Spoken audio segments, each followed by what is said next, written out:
Greetings friends, Jawlesspaul here. I wanted to talk a little bit about the cards in Hades, the Arcana. These are interesting buffs that you can add to your character. At the start of the game, you only have 10 grasp, but over time you can build that up to 30 with unlocks.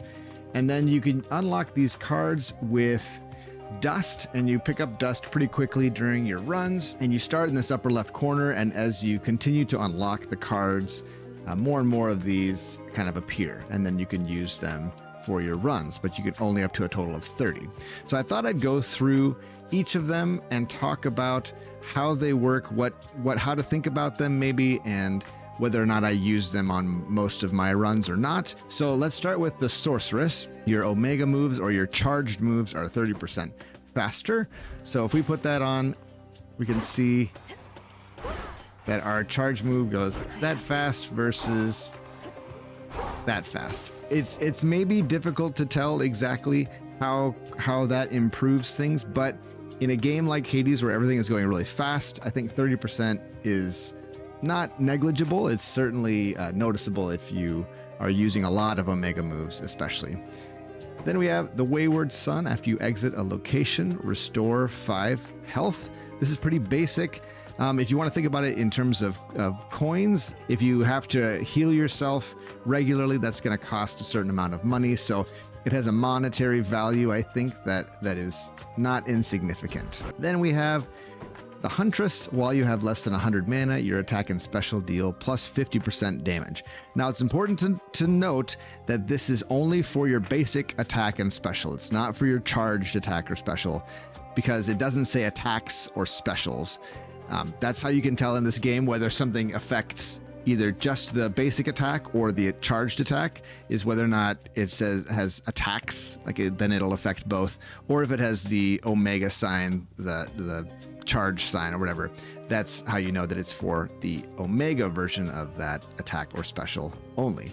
So the Huntress is super good. You often are sitting with less than 100% of your mana, and so you're getting a pretty big boost to the attack and special damage. Now, if you are using a build that is primarily curse based, like Scorch or Blitz or something like that, then this is not going to affect that. It only affects the white number, which is the weapon damage, I guess, for the attacker special. So that's good to keep in mind. So if you're going for a build that's going to use those white numbers, like if you're using an Aphrodite build or using an Apollo or something like that, where it affects that number, then this will affect it even further and can make the number even bigger and have a pretty big impact then. Then we have Eternity. While you channel your omega moves or charge moves, everything moves slower. And you might have seen this before. Do you see that kind of like that visual effect? It sort of makes this sound. I don't know how to describe it, but when you don't have that on, it does nothing. And the game moves as normal. This is really valuable, especially, I kind of think of this as sort of similar to the Sorceress. These two in conjunction are pretty nice. And so I often, if you're going to use a lot of omega moves and charge up a lot, then these are both really great to have. Okay, and then we get to the Moon. This gives me a chance to talk about awakening cards. Any card that you look that has 0 cost, those are awakening cards, and that you have to fulfill a certain prerequisite for them to be activated. So this one, you just have to activate any surrounding card. So any of these 3 cards here will activate the Moon, which charges up your Hex. Your Hex is a pretty powerful effect in the game. You meet with Selene, and she gives you a Hex that charges up as you use your mana, and this makes it so it just passively charges up every second. It's pretty slow. You don't want to rely on this if you're really using the Hex a lot, but it's a nice little extra amount that you can count on, that it's charging up even if you don't use your charge moves at all or use up your mana. Okay, then we go to the Furies. You deal 30% bonus damage to foes in your casts. Now, it's important to note that this does not mean that your cast only does bonus damage. This is all damage done to foes that are standing in your cast. It's 30% boosted. That's your attack damage. That's your scorch damage. That's any type of damage that touches you is going to be boosted by 30%. This is pretty big deal. You can think about it like that. You can, if you think about it like this is up to 50%, right? And it's only for the attack and special. This is only 30%, but it's for everything. That's the big difference between these two. You might think, oh, this is so much better because it's 50% damage, but not necessarily. The cast that is boosting everything. So good to note. And I would say too, like if you're not using your cast very often, you probably should be. You probably should start using your cast more often because it snares enemies, and then when you snare an enemy, it's stuck. And so it's really, really easy to get a bunch of enemies inside your cast so they can take that bonus 30% damage. And then there are some cast boons that are really good for that as well. The Aphrodite cast, Rapture Ring, damages foes and drags them towards the center, so it just kind of moves them into one central location so you can just unload on them. The altar of ashes. I like the Furies a lot. They're pretty cool. And I love that it's a little reference to Hades 1. If anyone played Hades 1, those are the three Furies that you fight against in Hades 1. It's pretty great. Then we have Persistence. This is very basic. It's just 40 extra health and 40 extra mana. It levels up. It's not this much right away, but this is really nice, especially if you're new to the game and it's you're kind of struggling, or it's nice if you're trying to push the difficulty levels. I think there's lots of ways to get extra mana and health in the game, and especially by the end of your run, you'll have a lot of health and mana. This is really, if you're struggling in the first zone, it's gonna kind of help you and maybe save you. I would say on the surface, at least for me, when I'm fighting on the surface, especially the boss of the first area of the surface is really, really tough. And so having this extra health and mana is very, very useful indeed. Okay, the Messenger, your casts momentarily make you impervious and move 70% faster. Okay, so basically it's like a dash. You can even see that your character turns to dark mode Millenoi for a second, just like it does when you dash.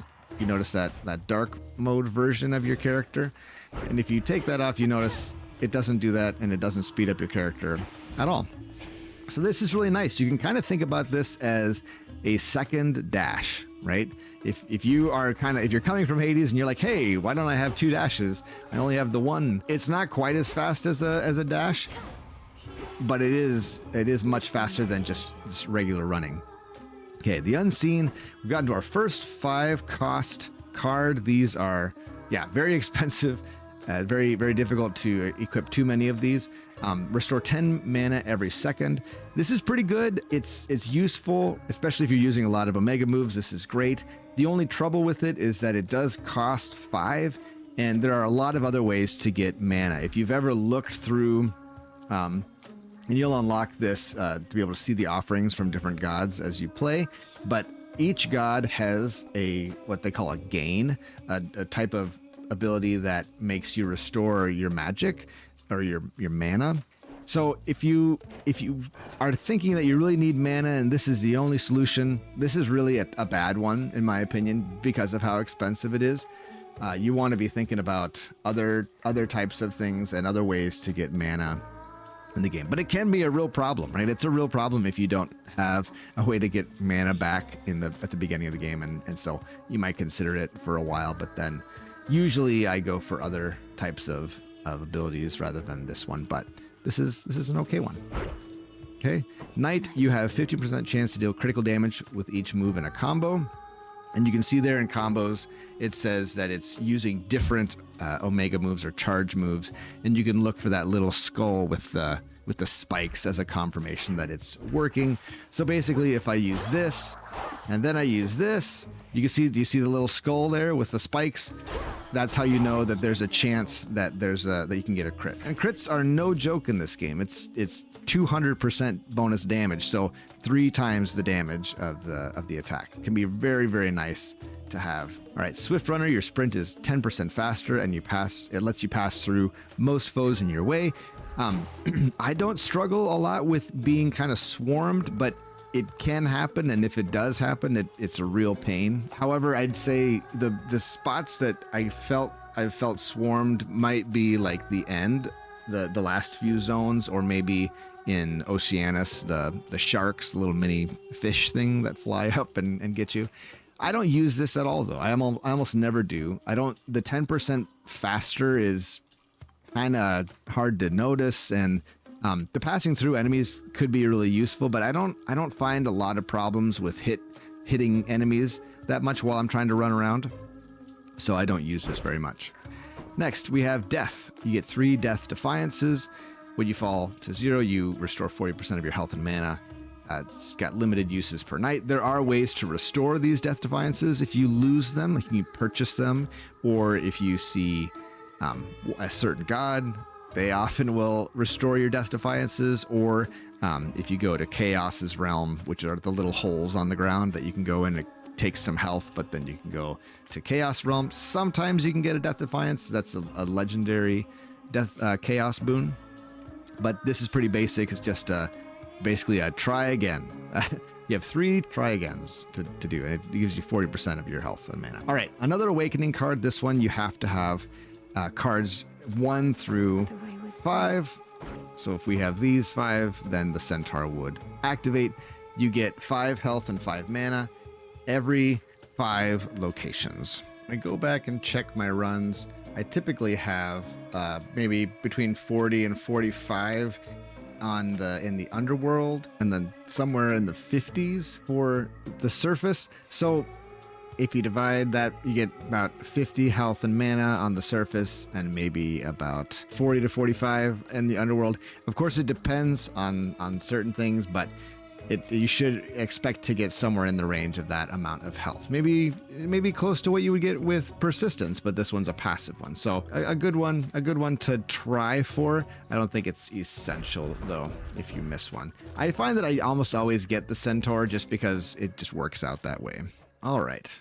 Now we go for origination. You deal plus 50% damage to foes with at least 2 curses from different Olympians.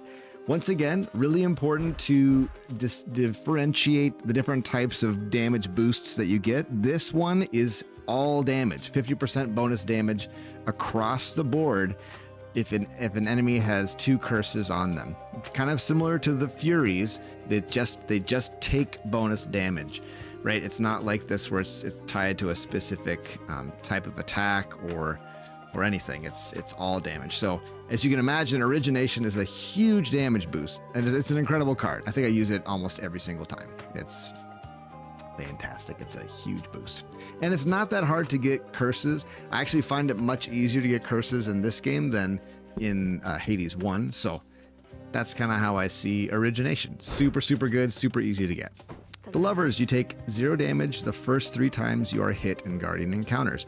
This is really good, especially if you are just learning the boss fights and you're not exactly sure what's going to happen. This will give you a chance to at least survive the first few hits, and then hopefully learn the different moves and be able to handle it. I don't use it very often anymore since I kind of understand most of the boss fights, although the new rival fights are tough for sure. But yeah, that's what the lovers are for. I think it's a good one, but maybe you wouldn't use it as much later on. Then we have the Enchantress. You can roll or change the location rewards sometimes. I'm just going to talk about all of these 3 together because they each use the Change of Fate resource. You also have the Champions, which gives you 3 more Changes of Fate, and you can alter boons. If you only have one of these activated, you're only able to alter those types of things. So you wouldn't be able to alter rooms with this arrangement. You wouldn't be able to alter boons if you only had the Enchantress, if that makes sense. And then you need to have all 3 of these to awaken the Fates, which would give you 4 more Change of Fates, which would then let you roll that many more times. For locations, every time you roll, it costs 1 Change of Fate.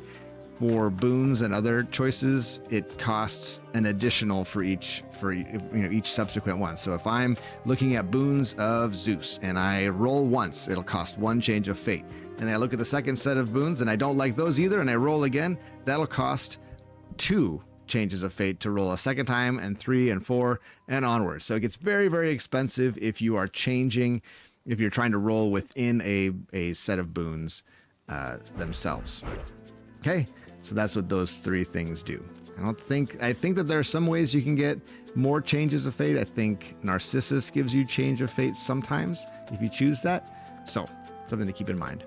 The Boatman, you have 300 gold. This is super, super simple, but gold is a very, very flexible resource, very nice to have, and 300 is a lot. It's enough for 2 boons, or it's enough for 75 health if you buy health with it. So it's a very flexible resource, very nice to have, and it costs a lot.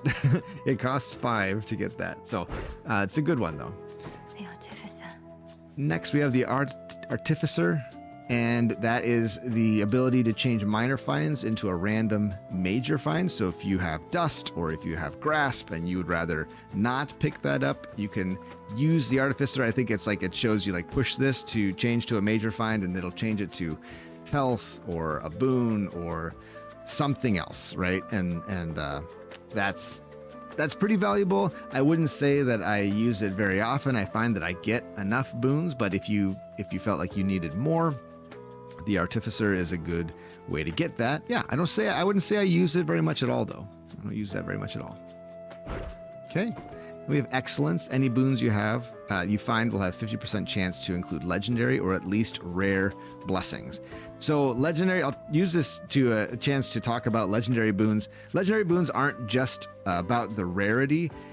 You also have to have the prerequisites fulfilled. So if I've got Demeter and I am looking for this legendary boon, I have to have one of each of the following that you see above. One of that first set of 3, the second set of 3, and the third set of 3.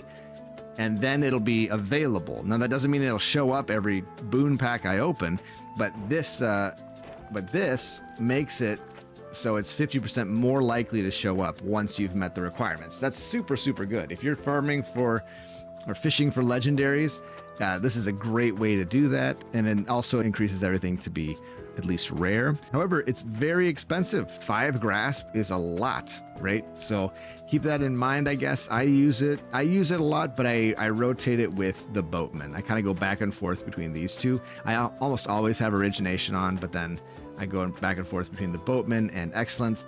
And the reason I go back and forth between those and I don't use all 3 is because of the Queen. Any boon you find will have 10% chance to include duo boons, but you can't activate more than 2 cards that use the same amount of grasp. So I can only have 2 5 cost cards at a time, or 2 1 cost cards, or 2 cost cards, etc. This is the one that I feel like I'm always trying to work around, and it's really, really hard to do it. And you have to make tough choices if you want to include the Queen, I find. So, but at the same time, it's really valuable to be able to get duo boons. Duo boons are some of the best things in the game, and 10% doesn't sound like very much, but I have found that it really makes a difference. Sometimes it's really, really hard to find duo boons. It doesn't guarantee that you'll find the one that you're looking for, of course, but every little bit of chance that you can get helps. Okay, so the Queen, I think, is an interesting one just because of the way that it works with the others. You have to have kind of limit which types or which cost of cards you take. Okay, I've already talked about the Fates and the Champions, so let's talk about Strength.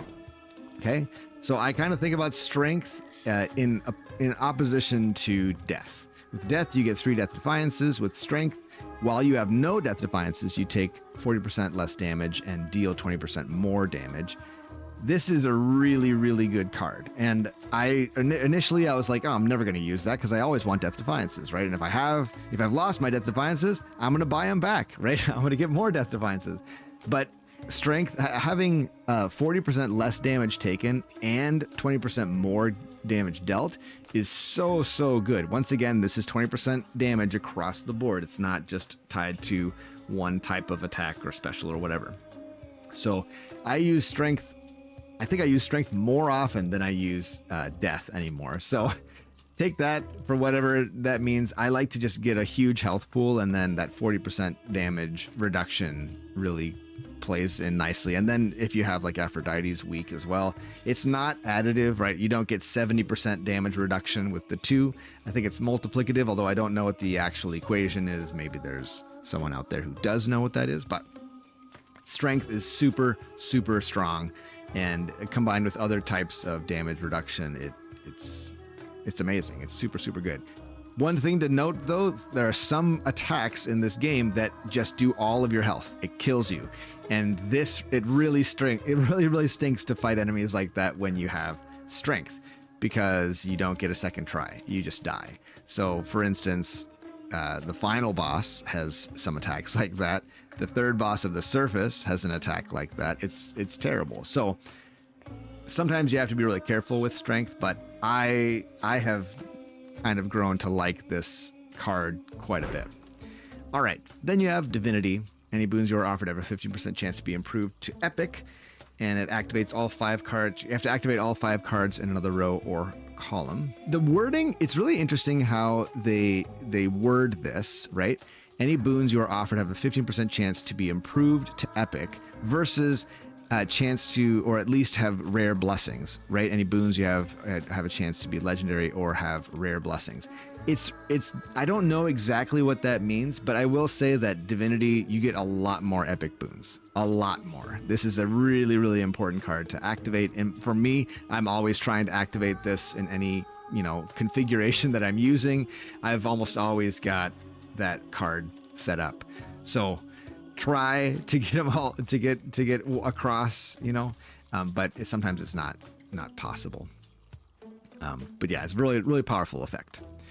Then Judgment. Judgment is an entire type of run in and of itself, in my opinion. You only activate 3 cards. Okay. If you then what happens is after you defeat a guardian, then it activates 5 more cards. And I think it starts out with like only activating 1 or 2. Before you've leveled this up to max, this card is not really worth it.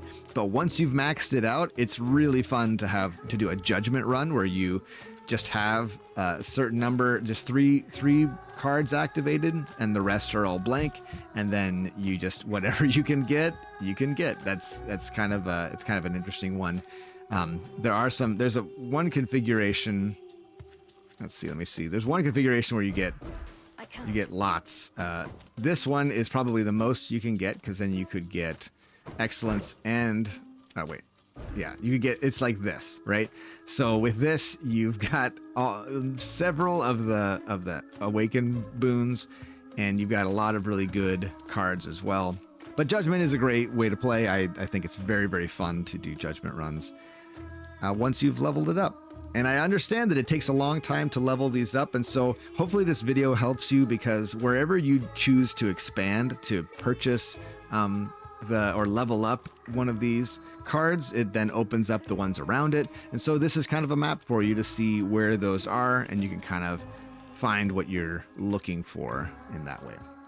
Friends, I hope this video was helpful to you. If it was, consider giving it a like, and also check out this video. I talk about the weapon aspects, and maybe you'll find that interesting too. I've also got other videos about Hades that you might find helpful. We'll catch you in the next one. Take it easy.